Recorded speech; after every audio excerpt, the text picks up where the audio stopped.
Hello students, आज जो है हम लोग class 10th lesson number 1 chemical reactions and equations को पढ़ेंगे। आज जो है हम लोग पार्ट 2 को कवर करेंगे और इस पार्ट 2 में हमारा जो टॉपिक रहेगा how to balance chemical equations. तो how to balance chemical equations को समझने से पहले हम लोगों को केमिकल इक्वेशंस को समझना पड़ेगा। आखिर केमिकल इक्वेशंस होता क्या है? तो केमिकल इक्वेशंस क्या होता है? It is the method of writing chemical reactions in the form of with the help of formula and symbols। जब हम chemical equations को formula और symbols के फॉर्म में लिखा करते हैं तो उसी को हम लोग क्या कहते हैं? chemical equation। यानी कि chemical reactions को जब हम formula और symbols के रूप में लिखें तो उसी को हम लोग क्या कह सकते हैं? as a chemical equation। ठीक है, तो chemical इक्वेशंस को समझने से पहले हम लोग को याद रखना होगा केमिकल रिएक्शंस का कौन कौन सा हिस्सा होता है। तो केमिकल रिएक्शंस में जैसे हम लोगों ने पढ़ चुका है रिएक्टेंट्स और प्रोडक्ट्स, तो वही रिएक्टेंट्स और प्रोडक्ट के ही बारे में हम लोग थोड़ा देख लेते हैं। ठीक है, तो रिएक्टेंट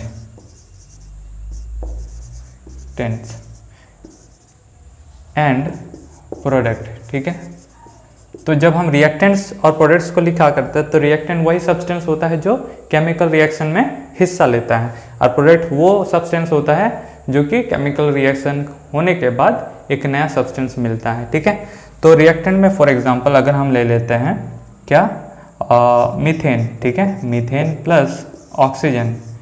ऑक्सीजन को हम लोग O2 के फॉर्म में लिखते हैं क्योंकि ये डायटोमिक एलिमेंट है। ठीक है, तो इससे जो हमारा प्रोडक्ट निकल के आएगा वो कार्बन डाइऑक्साइड और वाटर होगा। अब याद रखना होगा कि जितना एटम्स हमारा रिएक्टेंट में होता है उतना ही एटम्स हमारा प्रोडक्ट में भी होना जरूरी है, तब हम वो कह सकते हैं कि ये जो इक्वेशन हम लोगों ने लिखा है वो बैलेंस्ड है। अब देख लेते हैं इसका एटम इक्वल है कि नहीं। तो एटम्स ऑफ रिएक्टेंट ये जो है इक्वल होना चाहिए किससे? Atoms of product. ठीक है, प्रोडक्ट तो कौन कौन सा एलिमेंट है यहाँ पे? कार्बन है, हाइड्रोजन है और ऑक्सीजन है।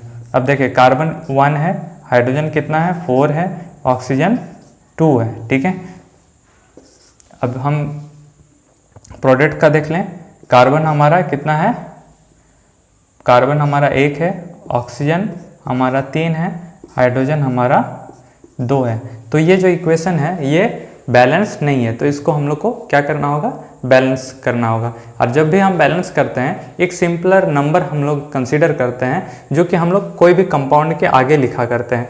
मान लीजिए कि ये एक कंपाउंड है तो हमेशा जब हम कोई भी नंबर को कंसीडर करते हैं वो इस कंपाउंड के आगे ही लिखेंगे। ठीक है, तो चलिए हम लोग इसको बैलेंस कर लेते हैं। हाइड्रोजन हमारा 4 है, हाइड्रोजन हमारा यहाँ पे, हाइड्रोजन हमारा 2 है, हाइड्रोजन हमारा 4 है। ठीक है, तो हम यहाँ पे 2 से गुना कर दिए तो हाइड्रोजन हमारा कितना हो गया? 4 हो गया, हाइड्रोजन हमारा 4 हो गया।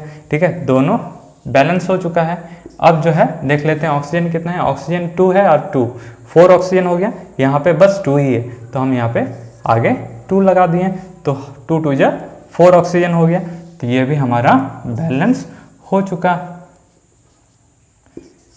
अब देख लेते हैं total number of atoms in reactant. तो total number of atoms in reactant कितना हो गया? 4 + 4 8 और 1 9। ठीक है, अब total number of atoms of product 4 + 4 हो गया 8 और एक कार्बन का उसका हो गया 1, तो टोटल हो गया 9। तो इस तरीके से हम लोगों ने देख लिया कि केमिकल इक्वेशंस को बैलेंस कैसे किया जाता है। अब जो ये जितना सारा इक्वेशंस हम लोगों ने किया रखा है इस इक्वेशंस को हम लोग को पारी पारी करके हर एक इक्वेशंस को सॉल्व करना होगा, ठीक, या फिर बैलेंस करना होगा। ठीक है, तो इससे पहले हम लोग को एक चीज़ दिमाग में रखना होगा। ठीक है, जो भी हम इक्वेशंस को लिखा करते हैं तो उसका फॉर्मूला सही है कि नहीं वो हम लोग को पहले जज कर लेना, क्योंकि हम लोग क्लास 9 में ऑलरेडी पढ़ चुके हैं। ठीक है, केमिकल फॉर्मूला को कैसे लिखा जाता है, यानी कोई भी फॉर्मूला कैसे लिखा जाता है उसका जो वैलेंसी हम लोग को याद रखना चाहिए। वैलेंसी के अकॉर्डिंग हम लोग फॉर्मूला को फॉर्म करते हैं, तो वो चीज़ हमेशा सही होना चाहिए, यानी जो भी हम फॉर्मूला लिखते हैं अकॉर्डिंग टू द बैलेंसी वो हमेशा राइट होना चाहिए, तब हम इक्वेशंस को बैलेंस कर पाएंगे। ठीक है, अब जो है हम लोग एक एक करके हर एक इक्वेशंस को बैलेंस करने का कोशिश करते हैं। ठीक है, तो सबसे पहले सोडियम प्लस ऑक्सीजन Na2O। ठीक है, तो ये हमारा रिएक्टेंट है, ये हमारा प्रोडक्ट है। Total number of atoms in reactant is equal to total number of atoms in product, ये होना चाहिए। तो ऑक्सीजन हमारा 2 है, यहाँ पे ऑक्सीजन 1 है, तो हम क्या कर सकते हैं, यहाँ पे 2 लगा सकते हैं।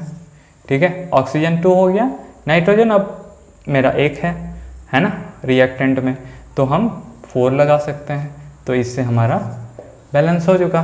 4 नाइट्रोजन 2 ऑक्सीजन 2 ऑक्सीजन, क्लियर। अब आता है नेक्स्ट H2O प्लस O2।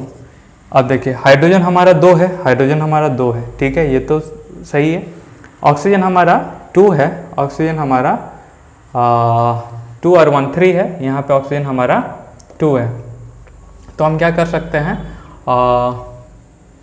यहाँ पे 2 से गुना कर देंगे तो 2 या 4 हो जाएगा, है ना, 4 हो जाएगा, 4 ऑक्सीजन हो जाए, यहाँ पे 1 ऑक्सीजन है। ठीक है, यहाँ पे हम 2 से गुना कर दिए। तो कभी कभी जो है हम लोग को हीट एंड ट्रायल मेथड का यूज़ करना पड़ता है, इससे कि बैलेंस हो पाए। ठीक है, तो हीट एंड ट्रायल मेथड भी हम लोग को यूज़ करना पड़ेगा। ये आपके ऊपर निर्भर करता है आप कौन सा किसको पहले कंसीडर करते हैं, लेकिन ज़्यादातर देखा जाए तो ऑक्सीजन को पहले बैलेंस किया जाता है। ठीक है, कोई दिक्कत नहीं, आप heat and trial method use कर सकते हैं। तो ऑक्सीजन हमारा 2 2 4 हो गया, 2 ऑक्सीजन 4 ऑक्सीजन हो गया, हाइड्रोजन 4। ठीक है, तो इस तरीके से हमारा सेकेंड इक्वेशन भी बैलेंस हो चुका। अब थर्ड देख लेते हैं, magnesium hydroxide plus HCl gives out magnesium chloride plus H2O। अब देखिए क्लोरीन हमारा 2 है, हाइड्रोजन हमारा 2 है, क्लोरीन हमारा 1 है, बस हो गया काम। 2 हम लोग को ऐड कर देना है यहाँ पे, तो 2 हाइड्रोजन हो गया, 2 हाइड्रोजन, क्लोरीन भी बैलेंस हो चुका। अब मैग्नीशियम को देख लेते, मैग्नीशियम 1 है, ऑक्सीजन हमारा कितना है, ऑक्सीजन हमारा 2 है, तो ऑक्सीजन हमारा 2 है, तो हम यहाँ पे 2 से गुना कर दें तो ऑक्सीजन हमारा 2 हो जाएगा, यहाँ पे ऑक्सीजन 2 है, तो ये भी इक्वेशन हमारा बैलेंस हो चुका। अब आता है फोर्थ इक्वेशन क्या है, आयरन प्लस ऑक्सीजन, क्या मिलता है, आयरन Fe2O3। ठीक है, अब इसको बैलेंस कर लेते हैं, ऑक्सीजन हमारा 2 है, ऑक्सीजन हमारा 3 है, तो हम यहाँ 2 से गुना कर देंगे, इवन नंबर मिल जाएगा, 3 2 6 है ना, और यहाँ पे 3 से गुना कर देंगे, 3 2 6 ऑक्सीजन। अब आयरन हमारा 4 हो गया है ना, तो यहाँ पे हम लोग 4 से गुना कर दिए, 4 आयरन 6 ऑक्सीजन, और यहाँ पे 4 आयरन 6 ऑक्सीजन। ठीक है, अब आता है फिफ्थ वन,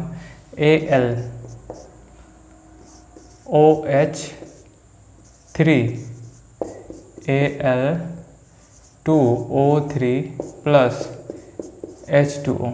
अब देख लीजिए इसको किस तरीके से बैलेंस कर सकते हैं, देख लीजिए ऑक्सीजन हमारा 3 है, यहाँ पे ऑक्सीजन 1 है ना, तो हम यहाँ पे 2 से गुना कर देंगे तो 2 ऑक्सीजन हो जाएगा, और यहाँ पे 3 Al2।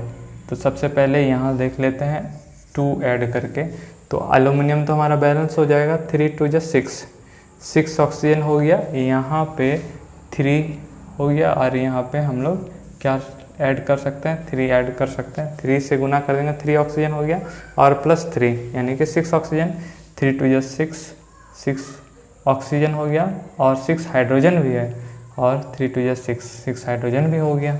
ठीक है, तो जब हमारा केमिकल फॉर्मूला अगर सही होगा तो इक्वेशन जरूर बैलेंस होगा। अगर मेरा गलत हुआ केमिकल फॉर्मूला, तो बैलेंस कभी कभी हाँ नहीं होगा, ठीक है। बैलेंस जो है आपका बैलेंसिंग में आपका गड़बड़ हो जाएगा, ठीक है। तो ये ध्यान रखना है, ठीक है। अब आता है हमारा next 6 number NH3 plus Cu plus N2 plus H2O, ठीक है। तो हाइड्रोजन हमारा 3 है, हाइड्रोजन हमारा 2 है ना। तो हम क्या कर सकते हैं, नाइट्रोजन यहाँ पे 2 से गुना कर दिए, तो 2 नाइट्रोजन 2 नाइट्रोजन, 3 2 6 हाइड्रोजन। अब यहाँ पे 3 से गुना करिए, 3 2 6 हाइड्रोजन। अब 3 हाइड्रोजन तो हो गया, 3 ऑक्सीजन भी हो गया। अब यहाँ पे हम लोगों को 3 से गुना करना होगा, 3 कॉपर और यहाँ पे भी 3 कॉपर। तो 3 कॉपर हो गया, 3 कॉपर हो गया, 3 ऑक्सीजन हो गया, 3 ऑक्सीजन हो गया। नाइट्रोजन आपका 2 है, नाइट्रोजन आपका 2 है, कॉपर हो गया है, ठीक है। तो सब इक्वेशन सब एटम्स जो है वो दोनों साइड का सेम है, ठीक है। अब आता है 7th Al2SO4 3 plus NaOH plus AlOH3 plus N2SO4। इसको चेक कर लेते हैं। 4 2 जा, हाँ यहाँ पे सिंपली क्या कर सकते हैं, सोडियम हमारा 1 है ना, सोडियम हमारा 2 है, 6 से गुना कर देंगे तो हमारा 6 सोडियम हो जाएगा। यहाँ पे सोडियम हमारा 2 है, यहाँ पे हम लोग क्या कर सकते हैं, 3 से गुना कर देंगे तो 3 2 6 सोडियम हो जाएगा। 6 ऑक्सीजन है और 4 से 12 प्लस 6 18 ऑक्सीजन आ रहा है हमारा रिएक्टेंट में। यहाँ देख लें प्रोडक्ट में 3 ऑक्सीजन और 48 12 और 3 15 हो रहा है। हम यहाँ पे एल्यूमिनियम को 2 से गुना कर दिए, ठीक है। तो एल्यूमिनियम भी बैलेंस हो चुका है, एल्यूमिनियम 2L हो गया, ऑक्सीजन हमारा 6 हो गया और यहाँ पे 12, 6 और 12 कितना होता है 18 हो गया, ठीक है। और इस तरीके से हमारा सब एटम सब एलिमेंट जो है वो बैलेंस हो चुका है, ठीक है। अब आता है हमारा नेक्स्ट इक्वेशन, वो होता है HNO3 plus calcium hydroxide plus calcium nitrate बनेगा प्लस H2O। इसको देख लेते हैं। 3 2 6 ऑक्सीजन है ना, 6 ऑक्सीजन, यहाँ पे 2 ऑक्सीजन और यहाँ पे 2 है, हाइड्रोजन हमारा 2 है। यहाँ पे सिंपली हम 2 से गुना कर देंगे तो 2 हाइड्रोजन बैलेंस हो जाएगा हाइड्रोजन। अब ऑक्सीजन हमारा कितना हो गया, 3 2 6 ऑक्सीजन और यहाँ पे 2 ऑक्सीजन, 8 ऑक्सीजन हो गया है ना। यहाँ पे 3 2 6 ऑक्सीजन और यहाँ पे हम 2 से गुना कर दिए तो क्या हो जाएगा, 6 ऑक्सीजन प्लस 2 8 ऑक्सीजन। कैल्शियम 1 है, नाइट्रोजन 2 है, ठीक है। इस तरीके से हमारा 8th इक्वेशन भी क्या हो गया, सॉल्व हो गया या फिर बैलेंस हो चुका है। अब आता है 9th इक्वेशन, वो होता है sodium hydroxide plus sulphuric acid, क्या बनेगा, सोडियम सल्फेट प्लस H2O। अब इसको भी देख लेते हैं। नाइट्रोजन सोडियम हमारा 2 है, सोडियम हमारा 1 है, बस 2 लगा देना, 2 सोडियम। यहाँ पे ऑक्सीजन कितना हो गया तुम आपका, 4 ऑक्सीजन और 2 ऑक्सीजन, 6 ऑक्सीजन, 4 ऑक्सीजन, यहाँ पे हम 2 लगा दिए, 6 ऑक्सीजन हो गया, हाइड्रोजन 4 हो गया, 2 हाइड्रोजन हो गया। ये बैलेंस, ये भी इक्वेशन हमारा सारा बैलेंस हो चुका है। अब आता है last equation, barium chloride plus H2SO4, fill with the product barium sulphate plus HCl। Chlorine हमारा 2 है, 2 लगा दिए, क्लोरीन बैलेंस हो चुका, हाइड्रोजन भी बैलेंस हो चुका। अब सल्फर 1 है, सल्फर 1 है, ऑक्सीजन 4 है, ऑक्सीजन 4 है, बैलेंस हो चुका, बेरियम 1 है, बेरियम 1 है। तो इस तरीके से हम लोगों ने chemical reaction and equations part 2 balancing of chemical equations को समझ लिया। अब जो है हम लोग नेक्स्ट पार्ट फिर नेक्स्ट क्लास में देखेंगे, ठीक है। और आई होप आज का क्लास आप लोग को समझ में आया होगा। अगर आपको कोई भी डाउट हो या फिर कोई भी दिक्कत हो तो आप नीचे कमेंट बॉक्स पे कमेंट कर सकते हैं। And if you like the video please support. Thank you.